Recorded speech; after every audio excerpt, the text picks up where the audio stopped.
بسم الله الرحمن الرحيم. الحمد لله الذي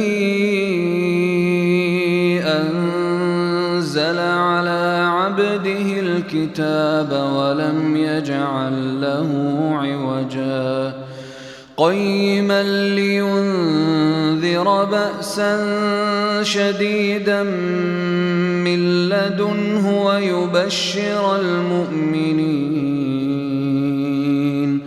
ويبشر المؤمنين الذين يعملون الصالحات أن لهم أجرا حسنا ماكثين فيه أبدا وينذر الذين قالوا اتخذ الله ولدا ما لهم به من علم ولا لآبائهم كبرت كلمة تخرج من أفواههم إن يقولون إلا كذبا فلعلك باخع نفسك على آثارهم إن لم يؤمنوا بهذا الحديث أسفا إنا جعلنا ما على الأرض زينة لها لنبلوهم أيهم أحسن عملا وإنا لجاعلون ما عليها صعيدا جرزا أم حسبت أن أصحاب الكهف والرقيم كانوا من آياتنا عجبا إذ أوى الفتية إلى الكهف فقالوا ربنا آتنا من لدنك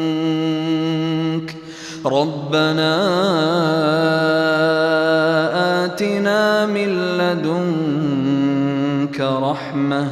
وهيئ لنا من أمرنا رشدا فضربنا على آذانهم في الكهف سنين عددا ثم بعثناهم لنعلم أي الحزبين أحصى لما لبثوا أمدا نحن نقص عليك نبأهم بالحق إنهم فتية آمنوا بربهم وزدناهم هدى وربطنا على قلوبهم إذ قاموا فقالوا ربنا رب السماوات والأرض لن ندعو من دونه إلها لقد قلنا إذا شططا هؤلاء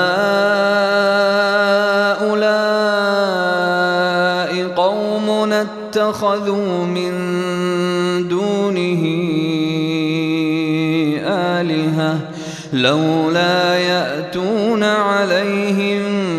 بسلطان بين فمن أظلم ممن افترى على الله كذبا وإذ اعتزلتموهم وما يعبدون إلا الله فأووا إلى الكهف ينشر لكم ربكم من رحمته ويهيئ لكم من أمركم مرفقا وترى الشمس إذا طلعت تزاور عن كهفهم ذات اليمين وإذا غربت تقرضهم ذات الشمال وهم في فجوة منه ذلك من آيات الله من يهد الله فهو المهتد ومن يضلل فلن تجد له وليا مرشدا وتحسبهم أيقاظا وهم رقود ونقلبهم ذات اليمين وذات الشمال وكلبهم باسط ذراعيه بالوصيد لو اطلعت عليهم لوليت منهم فرارا ولملئت منهم رعبا وكذلك بعثناهم ليتساءلوا بينهم قال قائل منهم كم لبثتم قالوا لبثنا يوما أو بعض يوم قالوا ربكم أعلم بما لبثتم فابعثوا أحدكم بورقكم هذه إلى المدينة فلينظر أيها أزكى طعاما فليأتكم برزق منه وليتلطف ولا يشعرن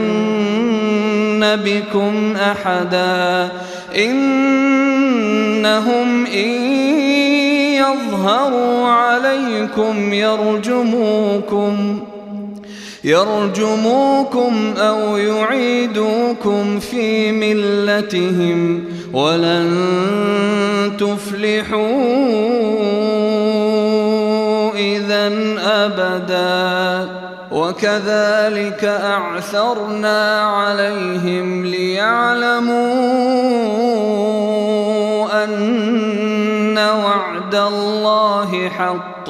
وأن الساعة لا ريب فيها إذ يتنازعون بينهم أمرهم فقالوا ابنوا عليهم بنيانا ربهم أعلم بهم قال الذين غلبوا على أمرهم لنتخذن عليهم مسجدا سيقولون ثلاثة رابعهم كلبهم ويقولون خمسة سادسهم كلبهم رجما بالغيب ويقولون سبعة وثامنهم كلبهم قل ربي أعلم بعدتهم ما يعلمهم إلا قليل فلا تمار فيهم إلا مراء ظاهرا ولا تستفت فيهم منهم أحدا ولا تقولن لشيء إني فاعل ذلك غدا إلا أن يشاء الله واذكر ربك إذا نسيت وقل عسى أن يهديني ربي لأقرب من هذا رشدا ولبثوا في كهفهم 300 سنين وازدادوا 9. قل الله أعلم بما لبثوا له غيب السماوات والأرض أبصر به وأسمع ما لهم من دونه من ولي ولا يشرك في حكمه أحدا. واتل ما أوحي إليك من كتاب ربك لا مبدل لكلماته ولن تجد من دونه ملتحدا. واصبر نفسك مع الذين يدعون ربهم بالغداة والعشي يريدون وجهه ولا تعد عيناك عنهم تريد زينة الحياة الدنيا ولا تطع من أغفلنا قلبه عن ذكرنا واتبع هواه وكان أمره فرطا. وقل الحق من ربكم فمن شاء فليؤمن ومن شاء فليكفر. إنا أعتدنا للظالمين نارا أحاط بهم سرادقها وإن يستغيثوا يغاثوا بماء كالمهل يشوي الوجوه بئس الشراب وساءت مرتفقا. إن الذين آمنوا وعملوا الصالحات إنا لا نضيع أجر من أحسن عملا. أولئك لهم جنات عدن تجري من تحتهم الأنهار يحلون فيها من أساور من ذهب ويلبسون ثيابا خضرا من سندس واستبرق متكئين فيها على الأرائك نعم الثواب وحسنت مرتفقا. واضرب لهم مثلا الرجلين جعلنا لأحدهما جنتين من أعناب وحففناهما بنخل وجعلنا بينهما زرعا كلتا الجنتين آتت أكلها ولم تظلم منه شيئا وفجرنا خلالهما نهرا وكان له ثمر فقال لصاحبه وهو يحاوره أنا أكثر منك مالا وأعز نفرا. ودخل جنته وهو ظالم لنفسه قال ما أظن أن تبيد هذه أبدا وما أظن الساعة قائمة ولئن رددت إلى ربي لأجدن خيرا منها منقلبا. قال له صاحبه وهو يحاوره أكفرت بالذي خلقك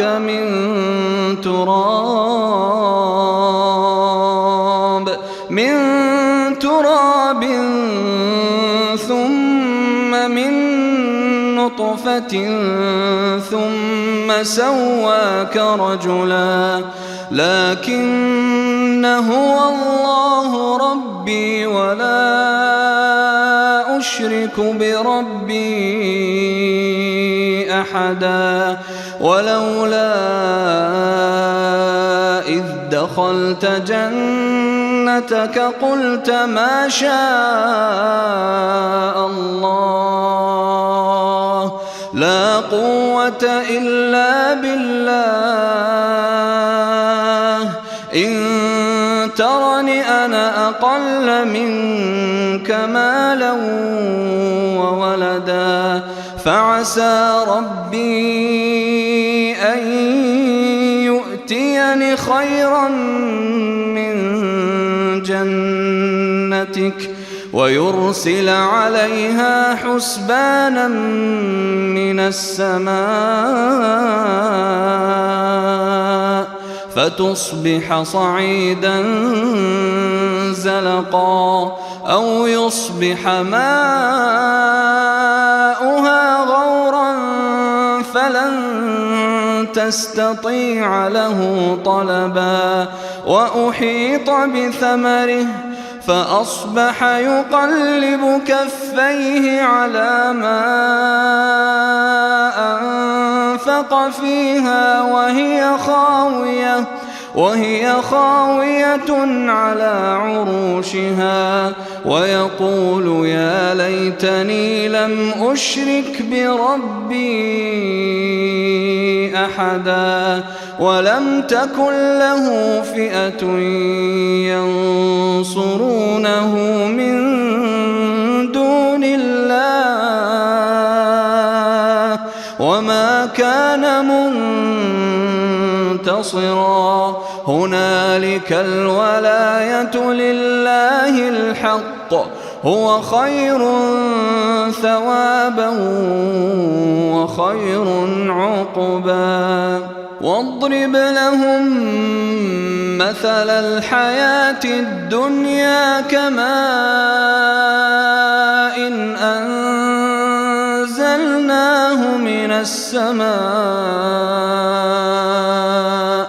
فاختلط به نبات الأرض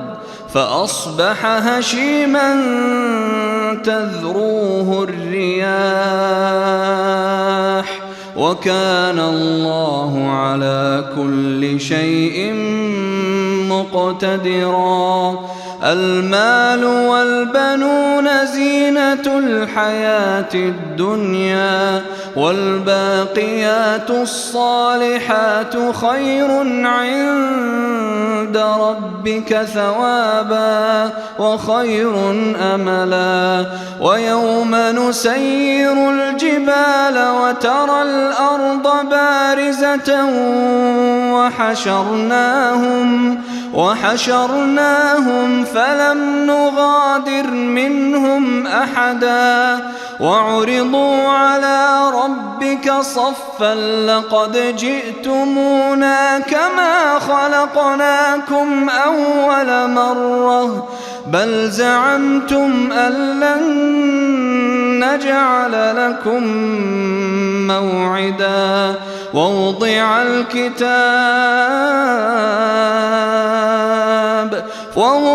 الكتاب فترى المجرمين مشفقين مما فيه ويقولون يا ويلتنا ما لهذا الكتاب لا يغادر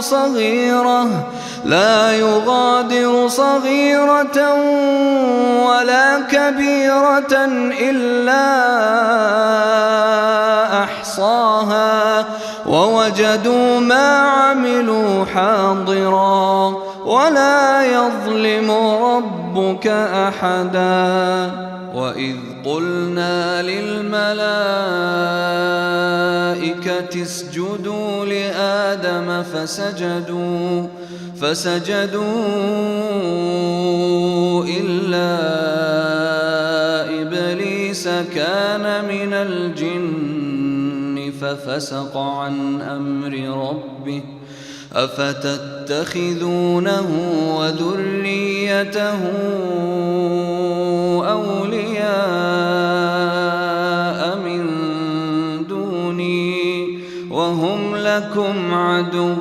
بئس للظالمين بدلا. ما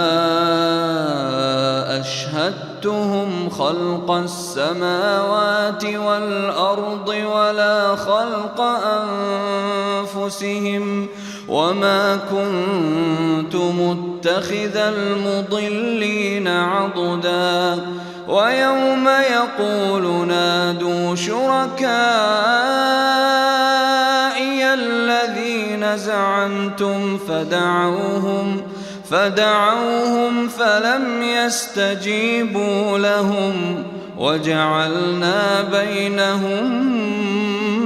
موبقا. ورأى المجرمون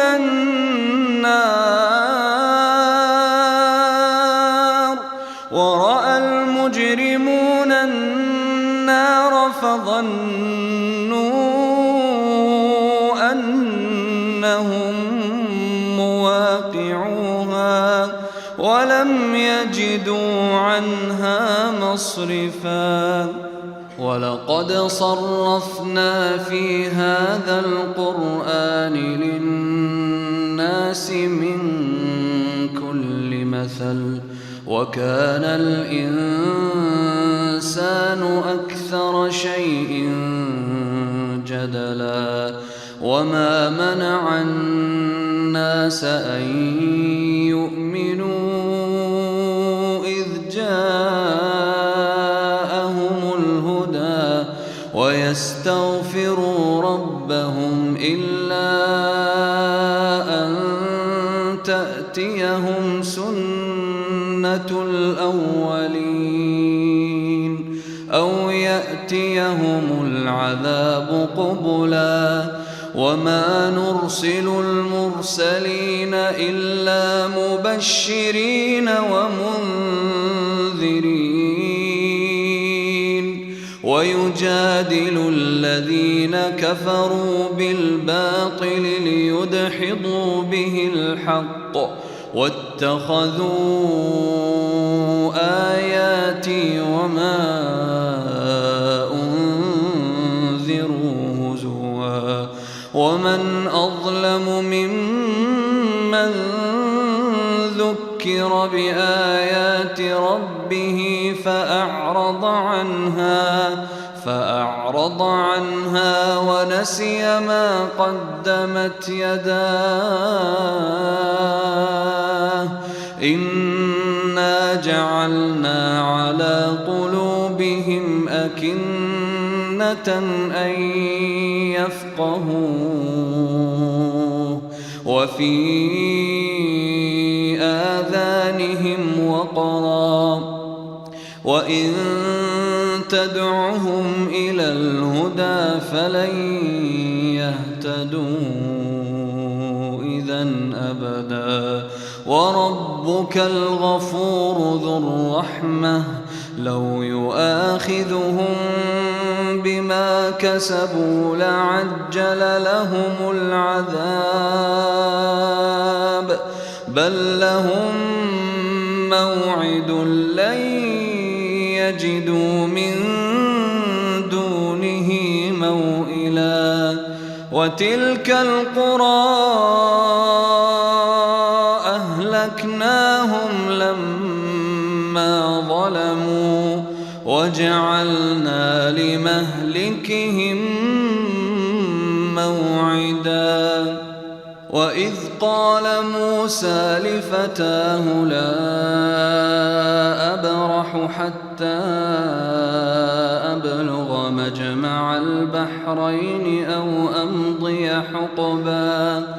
فلما بلغا مجمع بينهما نسيا حوتهما فاتخذ سبيله في البحر سربا فلما جاوزا قال لفتاه آتنا غداءنا لقد لقينا من سفرنا هذا نصبا قال أرأيت إذ أوينا إلى الصخرة فإني نسيت الحوت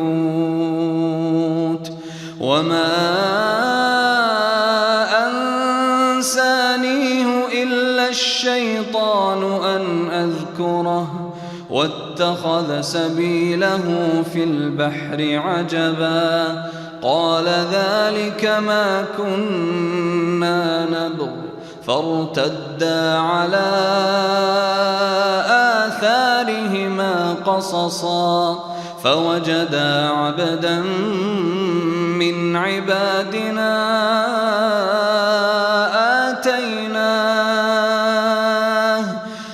آتيناه رحمة من عندنا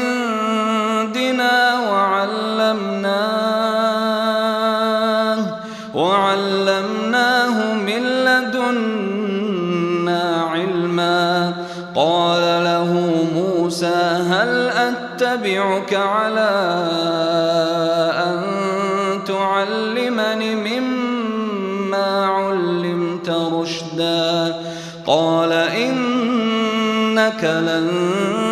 تستطيع معي صبرا وكيف تصبر على ما لم تحط به خبرا قال ستجدني إن شاء الله صابرا ولا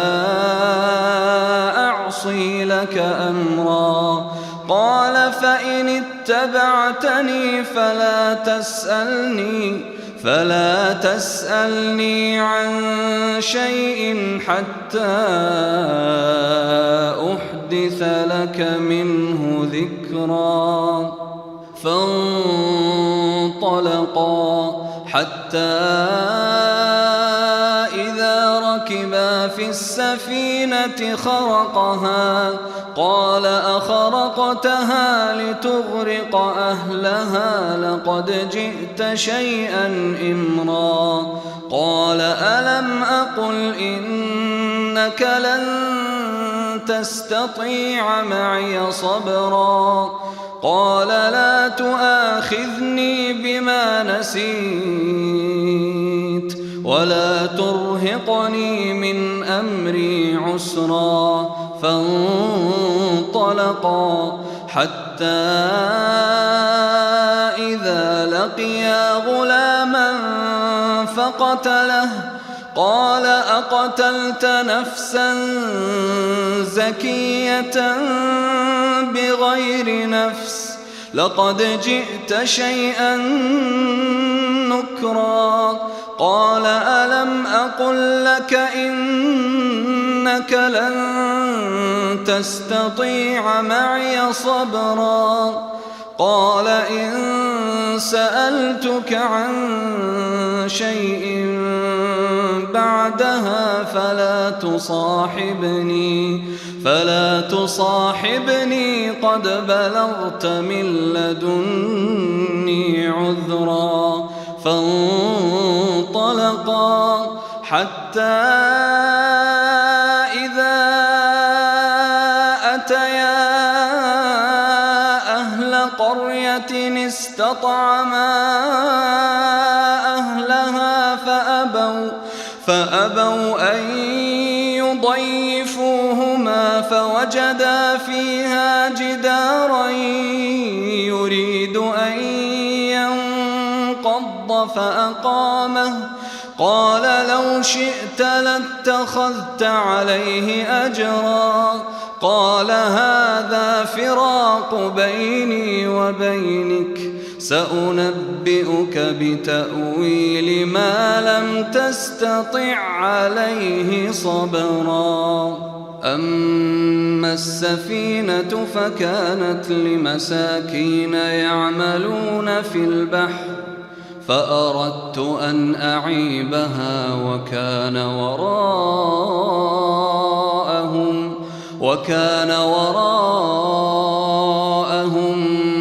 ملك يأخذ كل سفينة غصبا وأما الغلام فكان أبواه مؤمنين فخشينا أن يرهقهما طغيانا وكفرا فأردنا أن يبدلهما ربهما خيرا منه زكاة وأقرب رحما وأما الجدار فكان لغلامين يتيمين في المدينة وكان تحته كنز لهما وكان أبوهما صالحا فأراد ربك أن يبلغا أشدهما ويستخرجا كنزهما رحمة من ربك وما فعلته عن أمري ذلك تأويل ما لم تسطع عليه صبرا ويسألونك عن ذي القرنين قل سأتلو عليكم منه ذكرا إنا مكنا له في الأرض وآتيناه من كل شيء سببا فأتبع سببا حتى إذا بلغ مغرب الشمس وجدها تغرب في عين حمئة ووجد عندها قوما قلنا يا ذا القرنين إما أن تعذب وإما أن تتخذ فيهم حسنا قال أما من ظلم فسوف نعذبه ثم يرد إلى ربه فيعذبه عذابا نكرا وأما من آمن وعمل صالحا فله جزاء الحسنى وسنقول له من أمرنا يسرا ثم أتبع سببا حتى إذا بلغ مطلع الشمس وجدها تطلع على قوم لم نجعل لهم من دونها سترا كذلك وقد أحطنا بما لديه خبرا ثم أتبع سببا حتى إذا بلغ بين السدين وجد من دونهما قوما لا يكادون يفقهون قولا قالوا يا ذا القرنين إن يأجوج ومأجوج مفسدون في الأرض فهل نجعل لك خرجا على أن تجعل بيننا وبينهم سدا قال ما مكني فيه ربي خير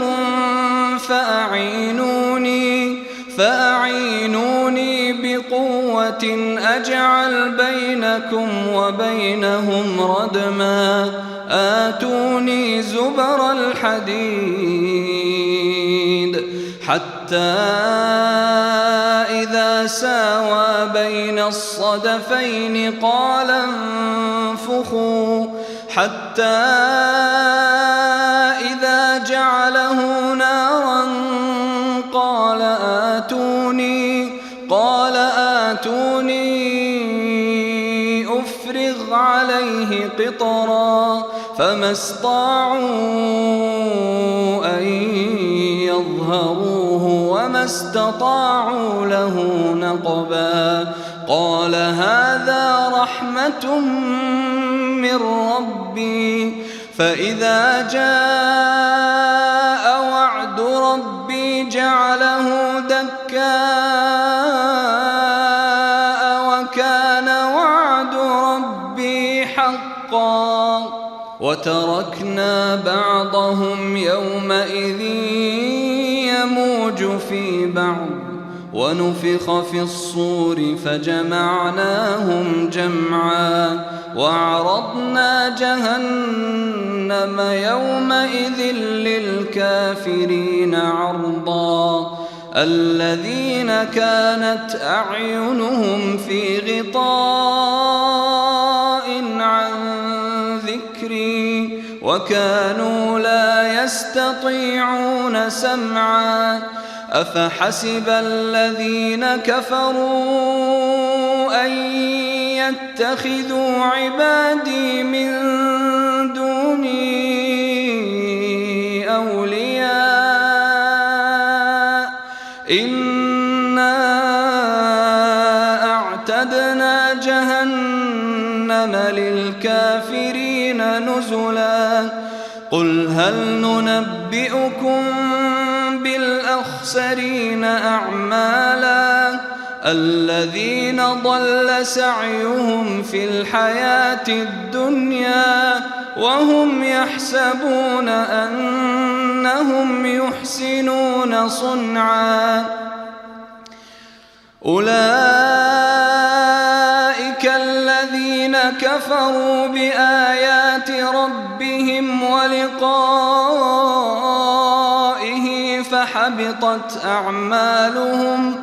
فحبطت أعمالهم فلا نقيم لهم يوم القيامة وزنا ذلك جزاؤهم جهنم بما كفروا واتخذوا آياتي ورسلي هزوا إن الذين آمنوا وعملوا الصالحات كانت لهم جنات الفردوس نزلا خالدين فيها لا يبغون عنها حولا قل لو كان البحر مدادا لكلمات ربي لنفد البحر قبل أن تنفد كلمات ربي ولو جئنا بمثله مددا قل إنما أنا بشر مثلكم يوحى إلي أنما إلهكم إله واحد فمن كان يرجو لقاء ربه فليعمل عملا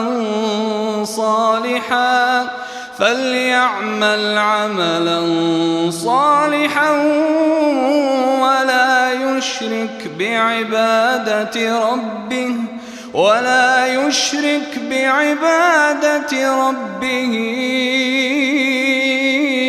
أحدا.